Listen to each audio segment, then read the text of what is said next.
আসসালামু আলাইকুম রহমতুল্লাহি ওবরকাতুহ। সম্মানিত দর্শক, জানাজার রাজনীতি এবং লাশের রাজনীতি নিয়ে কথা বলবো। বিষয় দুটো খুব স্পর্শকাতর। বেগম জিয়ার মৃত্যু, তার জানাজা এবং একই সঙ্গে কয়েকদিন আগে উসমান হাদির মর্মান্তিক হত্যাকাণ্ড এবং তার জানাজা, এই বিষয়গুলো নিয়ে আলোচনা করতে গিয়ে খুব স্পর্শকাতর বিষয়, খুব সতর্ক হতে হচ্ছে। কারো আবেগে যেন আঘাত না লাগে, কেউ যেন কষ্ট না পান, এবং আমি যা বলতে চাচ্ছি সেই কথাগুলো যেন সুন্দরভাবে বলতে পারি, এই জন্য মহান আল্লাহ সাহায্য চাই। রব্বি ইশরাহ লি সাদরি ওয়া ইয়াসসির লি আমরি ওয়াহলুল উকদাতাম মিন লিসানি ইয়াফকাহু কওলি। হযরত মুসা আলাইহিস সালাম যে দোয়া করেছেন আল্লাহর দরবারে, ঠিক এই একটা ক্রিটিক্যাল মোমেন্টে এই কথাগুলো বলার জন্য আল্লাহর সাহায্য চাই। প্রথমত, বেগম জিয়া যখন অসুস্থ হয়ে হাসপাতালে গেলেন, আমাদের একটা বিরাট অংশ যখন যেদিন তাকে ভেন্টিলেশনে নেওয়া হলো, সেই দিন তার সম্পর্কে দেশের বেশিরভাগ যারা পলিটিক্যাল অ্যানালিস্ট, তারা বলার চেষ্টা করেছিলেন যে তার অবস্থা খুবই ক্রিটিক্যাল। আমি বাকিটুকু বললাম না। এরপর বিএনপির যারা সমালোচক, তারা আরও নানা রকম নেতিবাচক কথাবার্তা বলেছে, এবং এই কথাগুলো শুনেই বিএনপির যারা লোকজন রয়েছেন, তারা বেগম জিয়ার চিকিৎসা, বেগম জিয়ার অবস্থা, তাকে বিদেশে নেওয়া, এগুলো নিয়ে তারা নানা রকম কথাবার্তা বলেছেন। এবং এরই ধারাবাহিকতায় তার একমাত্র পুত্র জনাব তারেক রহমান সাহেব বাংলাদেশে আসছেন। দ্বিতীয়ত, যে একই সময়টাতে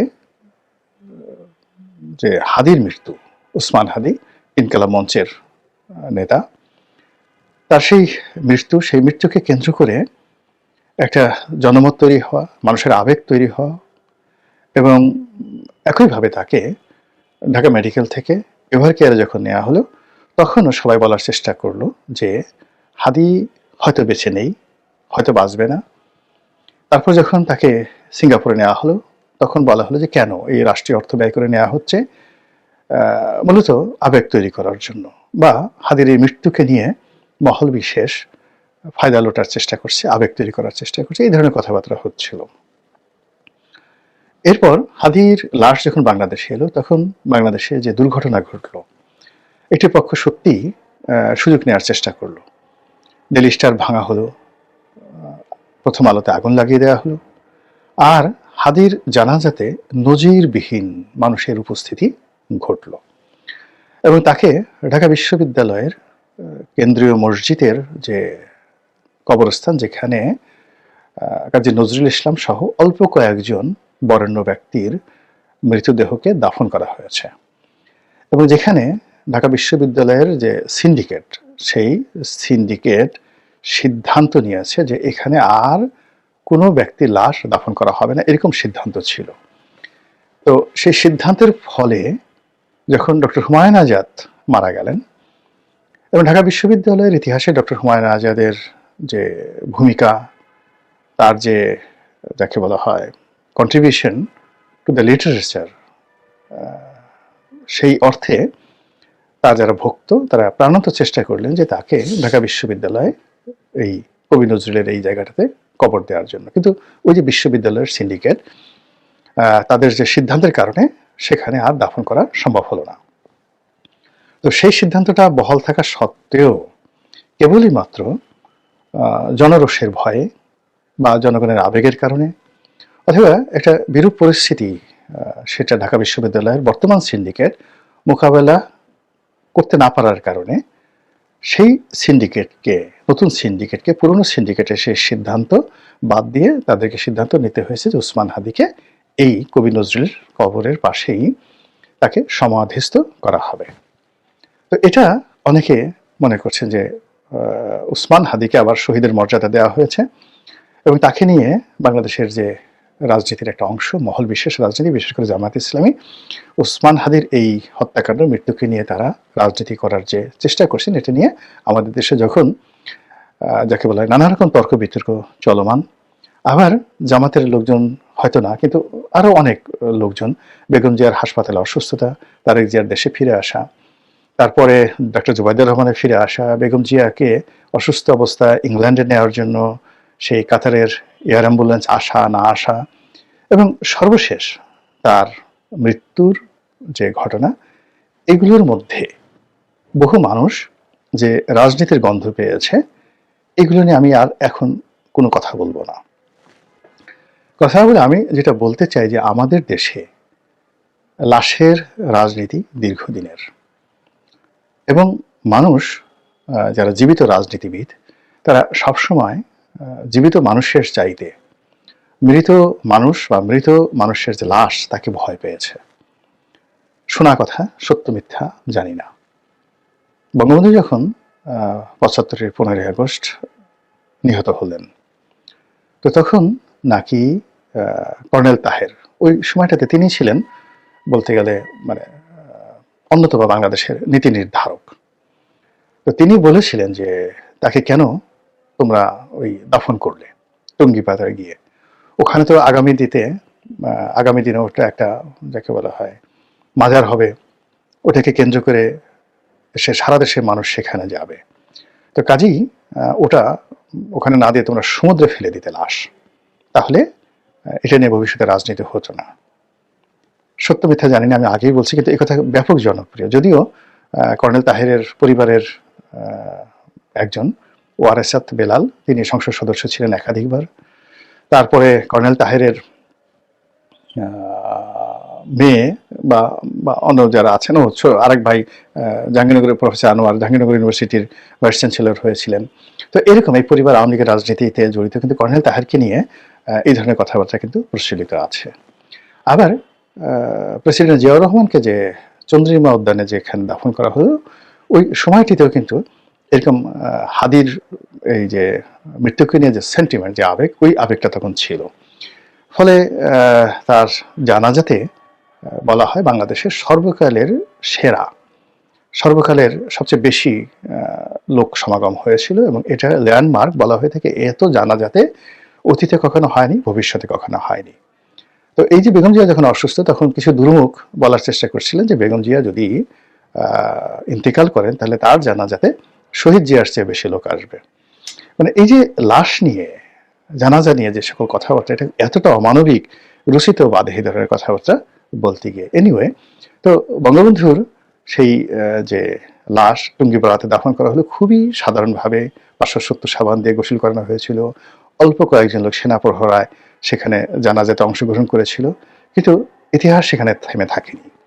তার সেই সমাধি সৌধকে কেন্দ্র করে টুঙ্গিপাড়াতে এখন যা হয়েছে, এবং ওটা মানে জীবিত বঙ্গবন্ধুর চাইতে বঙ্গবন্ধুর সমাধি এখন অধিক শক্তিশালী। জীবিত বঙ্গবন্ধুর চেয়ে বঙ্গবন্ধুর যে লিগেসি অনেক বেশি শক্তিশালী হয়ে পড়েছে। এটা মানে আমাদের দেশের রাজনীতিতে রাজনীতিবিদদের একটা প্রাপ্য। রাজনীতিবিদরা যদি রাজনীতি করেন সততা নিয়ে, আন্তরিকতা নিয়ে, তাহলে তাদের লাশ পরবর্তী প্রজন্মে তাদের জীবিত দশায় তাদের চেয়ে শক্তিশালী হয়ে পড়ে। তো এই যে বঙ্গবন্ধুর সমাধি নিয়ে যারা আওয়ামী লীগ করেন তারা জানেন, এমনকি তার সেই সমাধিতে তারেক রহমান সাহেব গিয়েছিলেন, এবং বি চৌধুরী সেখানে যাওয়ার কারণে প্রেসিডেন্ট হিসেবে তিনি যখন গিয়েছিলেন, তার যাওয়ার কারণে তার চাকরি চলে গিয়েছিল। এরকম নানা রকম মানে লাশকে কেন্দ্র করে, মৃত ব্যক্তির কবরকে কেন্দ্র করে হাজারো রকম এরকম কীর্তি কাহিনী ঘটে থাকে। তো আপনি এই যে কিশোরগঞ্জে দেখেন যে পাগলা বাবার মাজার আছে, পাগলা বাবার মসজিদ আছে। তো সেই মসজিদে 1-2-3 মাস পর দেখা গেল 3 কোটি, 4 কোটি, 10 কোটি, 12 কোটি টাকা সেখানে সেই দরিদ্র মানুষ দান করে যায়, সোনা গয়না থেকে শুরু করে সমস্ত কিছু। তো পাগলা বাবা জীবিত অবস্থায় তিনি কয় বেলা খেতে পেয়েছেন, কি করেছেন আমি জানি না, কিন্তু তার মৃত্যুর পরে এরকম তার লাশ কত শক্তিশালী হয়ে পড়ে। তো জিয়া রহমান সাহেবের মৃত্যুর পরেও এই যে চন্দ্রিম উদ্যানে তার যে লাশ, সেখানে বিএনপি নেতাকর্মীদের উপস্থিতি, এটি আওয়ামী লীগের মনে নিদারুণ যাকে বলা হয় হতাশা তৈরি করেছে, ক্ষোভ তৈরি করেছে। যে আমাদের কত কষ্ট করে সেই টুঙ্গিপাড়া যেতে হয়, আর এখানে একেবারে সংসদের পাশে চোখের সামনে কিছু হলেই হাজার হাজার বিএনপি নেতাকর্মীরা সেখানে যায়, ফুলের মালা দেয়, সেখানে কবর জিয়ারত করে। এটা আওয়ামী লীগের লোকজনের ভালো লাগেনি। ফলে আওয়ামী লীগ যখন প্রথম দফায় ক্ষমতায় এলো, তখন এই জিয়া উদ্যানের নাম পরিবর্তন করে তারা চন্দ্রিমা উদ্যান দিয়ে দিল, যেটা আগে ছিল চন্দ্রিমা উদ্যান, যেটা বিএনপি ক্ষমতা এসে এটাকে জিয়া উদ্যান বানালো। তাহলে এটা হলো ওই যে জিয়াউর রহমানের লাশকে ভয় পাওয়া। দ্বিতীয়ত যে যখন আবার এই 2009 সালে আওয়ামী লীগ ক্ষমতা এলো, আবার না ক্ষমতা এলো যখন তারা 96-তে ক্ষমতা এলো, তখন তারা যে কাজটি করেছিল সেটা হলো সংসদ ভবনের যে রাস্তাটা এবং চন্দ্রিমা উদ্যান বা জিয়া উদ্যান এর মধ্যে যে একটা ব্রিজ ছিল, স্টিল ব্রিজ, যেটা এখন আছে, যেটি দিয়ে সহজে এই রাস্তা দিয়ে যারা সংসদ ভবন দেখতে যায় তারা অনায়াসে গিয়ে চন্দ্রিমা উদ্যানে যেতে পারে। এই জিনিসটুকু আওয়ামী লীগের লোকজনের সহ্য হয় না, তারা এই ব্রিজটা সেখান থেকে সরিয়ে নিয়ে গিয়েছিল এবং এজন্য বিএনপিকে আন্দোলন করতে হয়েছে, লড়াই করতে হয়েছে, হরতাল দিতে হয়েছে। এটা হলো লাশের রাজনীতি। আর 2009 থেকে পুরো সময়টা আওয়ামী লীগ চেষ্টা করেছে যে এই কবরস্থানটি এখান থেকে সরিয়ে নিয়ে বগুড়া বা অন্য কোথায় স্থানান্তরিত করার জন্য, কিন্তু তারা লাশকে ভয় পেয়েছে, মানে প্রচন্ডভাবে তারা কিন্তু সাহস করেনি যে এই কাজটি করতে গেলে হয়তো সারা বাংলাদেশে আগুন লেগে যাবে। তো বোঝার চেষ্টা করুন, জীবিত জিয়াউর রহমানকে তারা যতটা না ভয় পেত, তার এই কবরটা তার চাইতে অনেক বেশি শক্তিশালী ছিল। এরপরে তারা সংসদে দাঁড়িয়ে নানা রকম গিবত করেছে যে এর মধ্যে কোনো লাশ নেই, কিচ্ছু নেই, এটা একটা ভুয়া জিনিস, এটাকে কেন বিএনপির এই লোকজন করছে। পার্লামেন্টের বক্তব্য শেখ সেলিম বলেছেন, স্বয়ং প্রধানমন্ত্রী শেখ হাসিনা বলেছেন। কিন্তু এত কিছু বলার পরেও জনমত এটা অ্যালাউ করেনি। মানে কেবলমাত্র বিএনপির জনমত নয়, আওয়ামী লীগের জনমতও এই বিষয়গুলো নিয়ে আওয়ামী লীগ এরকম বাড়াবাড়ি করবে, এই লাশ নিয়ে রাজনীতি করবে, এটা আসলে মানুষজন পছন্দ করেনি। যা হোক, বেগম যে ইন্তেকাল করেছেন সেই সংসদ প্লাজাতে, সেই মানিক মিয়া ভিডিওতে তার জানাজা অনুষ্ঠিত হবে। আজকে আমি এই ভিডিও করছি মঙ্গলবার দিন সন্ধ্যার পরে, বুধবারে সেটা হবে। আশা করছি যে অনেক অনেক লোক হবে, অনেক অনেক লোক হবে এবং নতুন ইতিহাস তৈরি হবে। আমি কোনো অবস্থাতেই বলবো না ওটার সাথে বেশি হয়েছে কম হয়েছে, এটা বলবো না, কিন্তু বেগম জিয়ার প্রতি এই মুহূর্তে মানুষের যে আবেগ, শ্রদ্ধা, ভালোবাসা, এটা হঠাৎ করে না, এটা একেবারে তার কর্ম। তিনি যে মজলুম ছিলেন, তিনি যে অসহায় ছিলেন, তিনি যে দুর্বল হয়ে পড়েছিলেন, তার শত দুর্বলতা নিয়ে তিনি একবার চিৎকার করেনি, কোনো অভিযোগ করেনি। এই জন্য মানুষের আবেগ একেবারে ঢেলে পড়েছে এবং সেই আবেগ জানাজার ময়দানে আমরা দেখতে পাবো। এবং সেই জানাজা হওয়ার পরেই আমি মনে করি যে ওটা আজকের এই দিনে বললাম একদিন আগে, এরকম একটা ইতিহাস তৈরি করবে যে ইতিহাস হয়তো বহু বছর অন্য কেউ অতিক্রম করতে পারবে না। আর সবচেয়ে যে অবস্থা, যে বেগম জিয়া তিনি হয়তো জীবদ্দশায় এটা কল্পনা করেননি, সেটা হলো তাকেও সমাধিস্থ করা হচ্ছে তার স্বামীর কবরের পাশে চন্দ্রিমা উদ্যানে। এটা তিনিও কল্পনা করেননি এবং বিএনপির যারা লোকজন আছে তারাও কল্পনা করেনি। এবং আমার বিশ্বাস যে বিএনপি যদি ক্ষমতায় থাকতো, তারেক রহমান সাহেব যদি প্রধানমন্ত্রী হতেন, এই অবস্থায় বেগম জিয়া যদি ইন্তেকাল করতেন, সেক্ষেত্রেও তাকে এই বর্তমান যেখানে দাফন করা হচ্ছে এটা এত সহজ ছিল না। তো কাজেই দেখেন যে একটি মৃত্যু, একটি লাশ রাজনীতিতে কি ব্যাপক প্রভাব এবং প্রতিপত্তি স্থাপন করে, এবং এখানে কিভাবে প্রকৃতি, কিভাবে আসমানের মালিক আল্লাহ জমিনে তার বান্দা এবং বান্দীদেরকে কিভাবে মহিমান্বিত করেন, কিভাবে লাঞ্ছিত করেন, কিভাবে অপমানিত করেন। এই বেগম জিয়ার মৃত্যু এবং আগামীকালে জানাজা এবং তার দাফন কাফন হওয়া নিয়ে এই বাংলায় যা কিছু ঘটলো, তাতে করে আপনি কি বুঝলেন? মহান আল্লাহ আমাদের সবাইকে হেদায়েত দান করুন এবং হেফাজত করুন। আসসালামু আলাইকুম ওয়া রাহমাতুল্লাহি ওয়া বারাকাতুহু।